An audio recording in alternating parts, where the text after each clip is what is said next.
Hello and welcome to this presentation. My name is Kylie and I am a classroom support coordinator in the Community Service Learning Office here at JMU. And I'm also an education major. I'm a junior level ELED. And I had a service learning placement just like you guys. And that is actually what interests me in getting this job. And so it is an amazing opportunity and an amazing learning experience. And I'm so excited for you guys. So today we are going to talk about all the things you need to know, your requirements, how to sign up, what's the next step, all those things. So this is an overview of what we're going to talk about: service learning, how to prepare, what do I do, all the things. We're going to start off with what service learning is, and we like to define that as connecting meaningful service to the community with course materials. So what you're learning in your classroom is going to directly correlate with what you're doing in your community placement. And so, yeah, we want you to have a more enriching experience and learn more about your content. And so you're going to do that by going into the community and learning from literally the professionals. You're going to be working with a lot of teachers. You're going to be working with a lot of organizations that specialize in education. And so it is a very enriching experience. Our office is here to prepare you. This is the preparation part, this PowerPoint. We're here to connect you, which we'll also do by helping you get set up and volunteer now. And then we're also here to support you. I'm your classroom coordinator. So if you have any questions about the sign up process, about whatever it may be, I'm your girl. I will give you my contact information at the end. At the bottom here, we have CSL's mission statement. This is our vision for the work that we do. And so we try and strive for this in everything that we do in our office, including the service learning component. And so, yeah, we are so excited for you guys, and it's going to be amazing. So how to prepare for a positive experience. There are a lot of things to consider here because you're going to be working not only with professionals, but also children, and children pick up on everything, whether or not you think they notice you, they see and hear everything. So that's the number one thing, is to be aware of what you're saying and what you're doing. They are little sponges and they also sometimes just don't get jokes or sarcasm. So be aware of that. That's the number one way to represent JMU well, is to be a good model for these children. You are going to be also working with professionals, so you need to respect that. You need to show up on time, show up for the kids, show up for the teachers. You need to dress appropriately. They like to tell us in our practicum and our student teaching meetings that if you get dressed in the morning, you stand in front of the mirror and you reach your arms up and you bend down and you move all around, and if something shows, you need to change. So keep that in mind when you're working with the kids. I know that it's not, you're moving around a lot when you're with kids. So just be aware of that, and don't wear anything super nice that you don't want paint on. Also just a lot of the partnerships we have maintained are because of the way you guys represent your school. So be proud of it. JMU has an amazing program for education students. You're getting a really good opportunity here. Don't waste it. How can you unintentionally cause harm? So if you don't joke all the time, if you don't care about what you're doing, and if you use profane language, if you use patronizing language, all of those things, that's gonna not be good.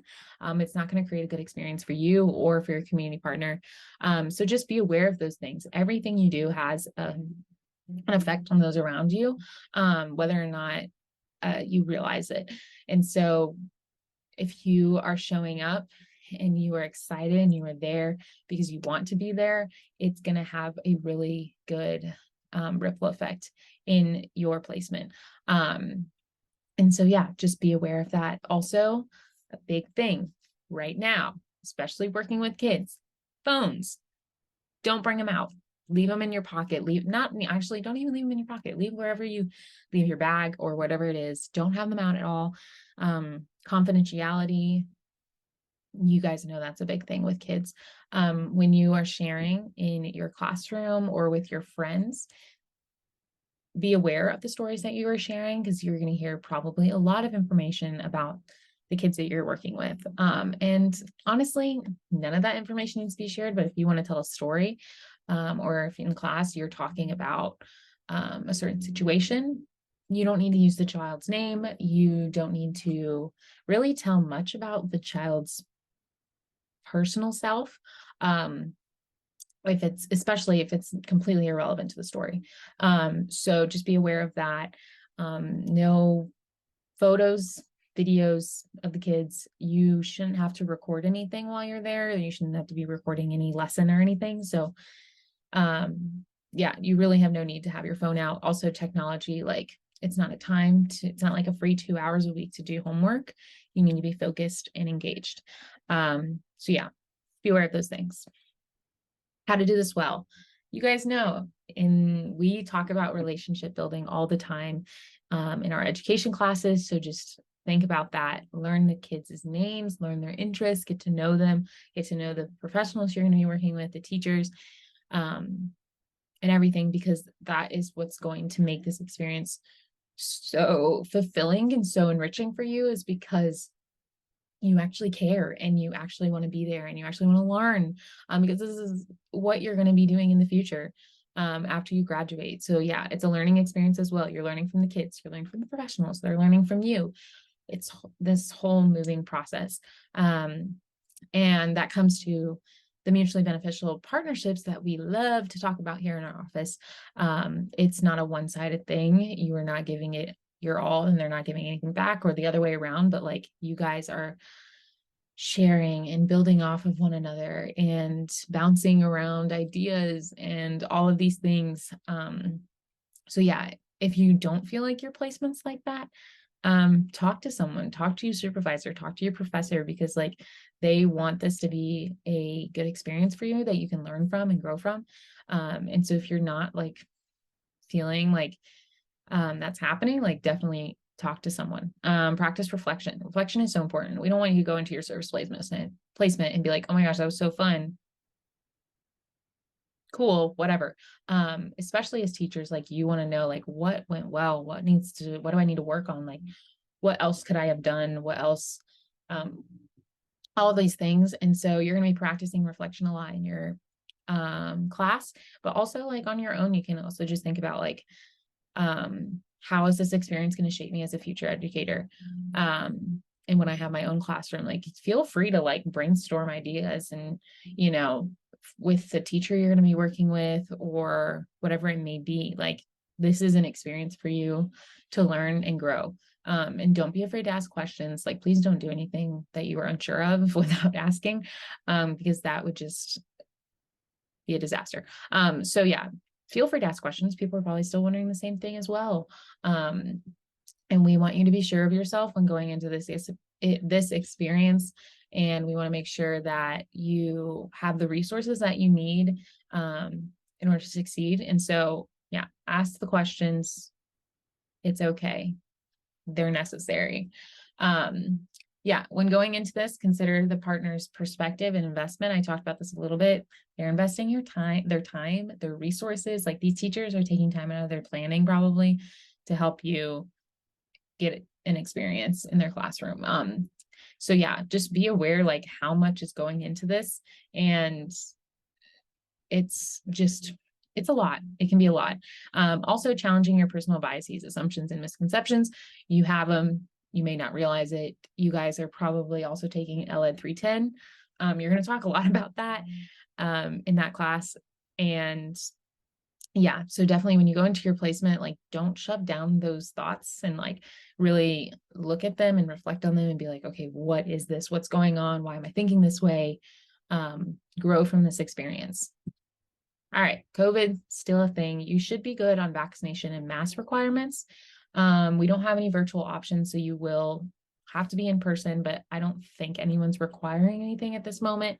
It's better to be safe than sorry. So if you feel more comfortable getting vaccinated or wearing a mask, that's completely up to you.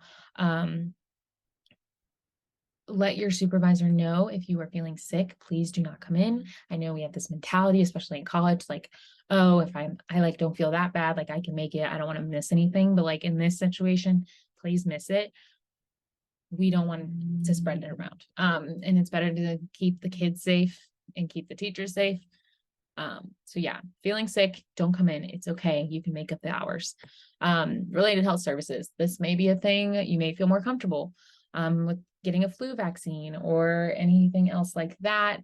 Kids bring a lot of germs to school. It's inevitable that you probably will get sick. TB screenings. I'm not 100% sure if you guys have updated TB screenings because you're in the program. If you don't, you might need one to work with kids.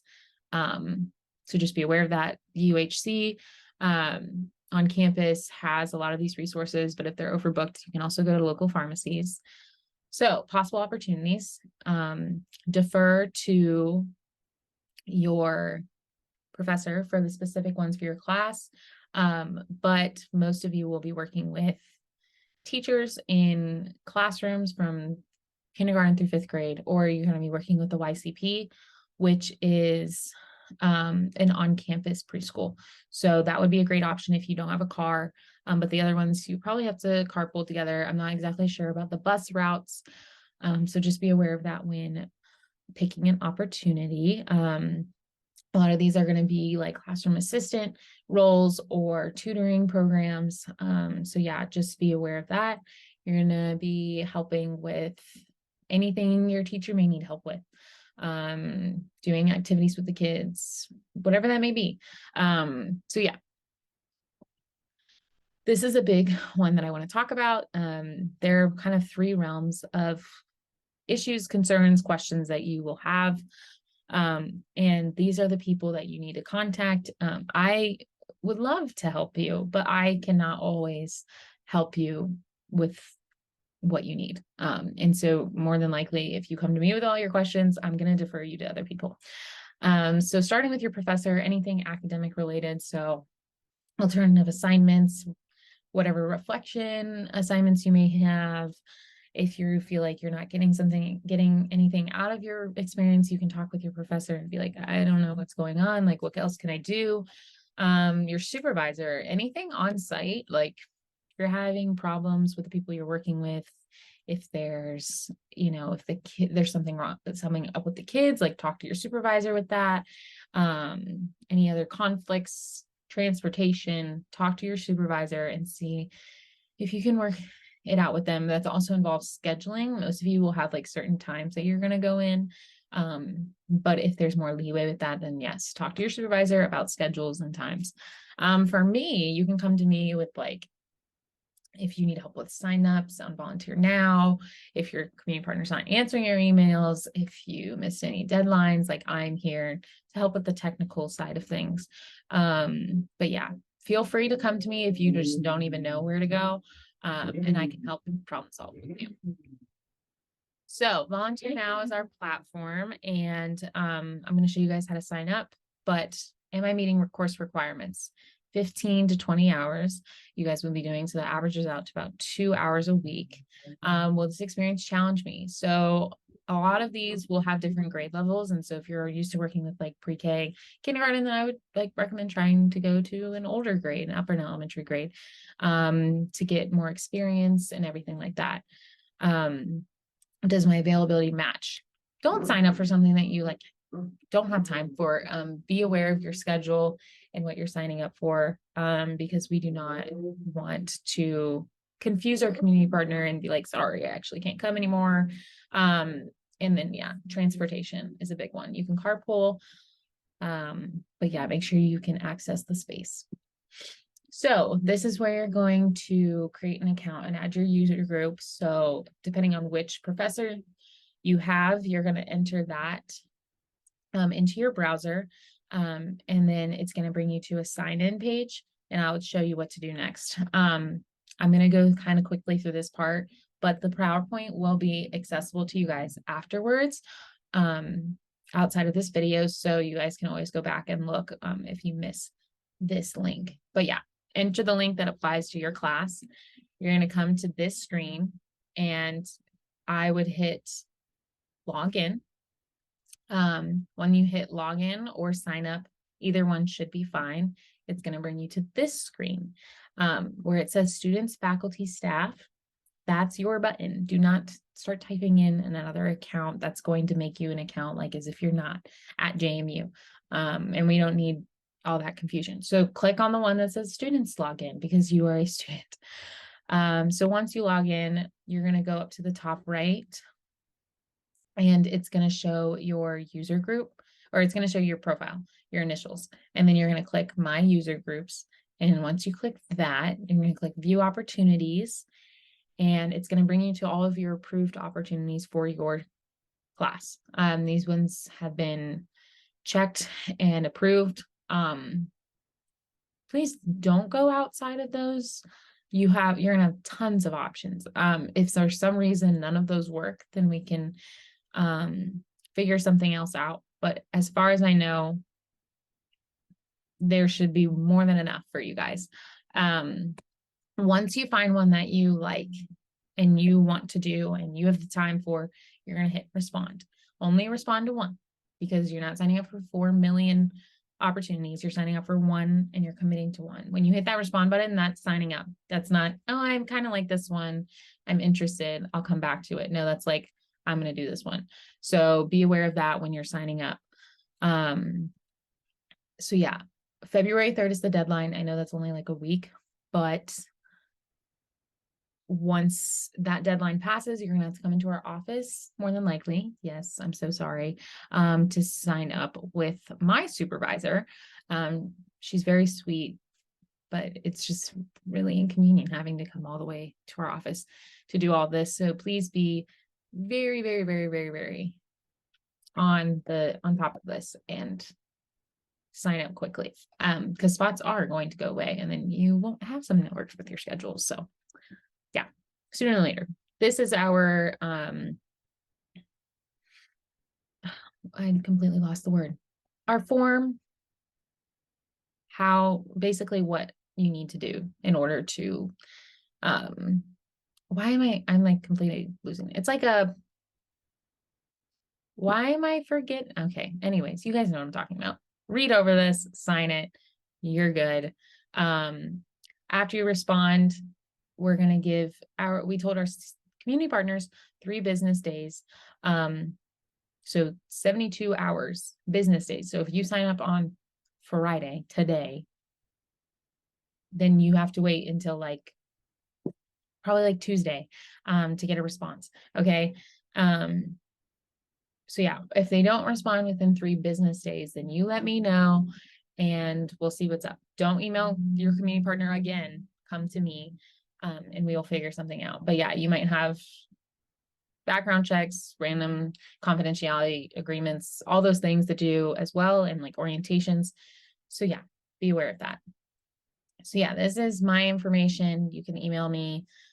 We also have all of our social media that you can follow us at and keep updated with a bunch of other opportunities that we have outside of your classroom placements. But yeah, that is all I have for you guys. The last thing is there's a pre-service assessment that is going to come to your emails. Please fill that out.